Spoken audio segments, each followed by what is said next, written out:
తల్లే ఒల్లిరుసుకుందే కోడెలాగల్లే యాప పుల్లల షేదు నమిలిందే రామ రామ రామ రామ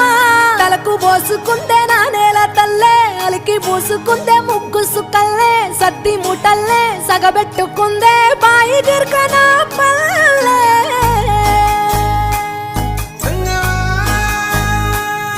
ఏ తెల్ల తెల్లని పాలధారలల్ల పల్లె తెల్లారుతుంటదిరా గుళ్ళోని గంటలు కాడెట్ల మెడలోన జంటగా మోగుతూ ఉంటాయిరా నాగలి భుజన పెట్టుకుంటే దోస్తులు చెయ్యేసినట్టేరా కొట్టు గోదా పక్కన ఉంటే కొండంత బలగం ఉన్నట్టురా చల్లగాలి మోసుకొచ్చెరా సేను శిలకల ముచ్చట్లు దారి పొడుగు సెట్ల కొమ్మలా రాలుతున్న పూల సప్పట్లు గట్టి మోపులు కాల్వ గట్టులు చెమట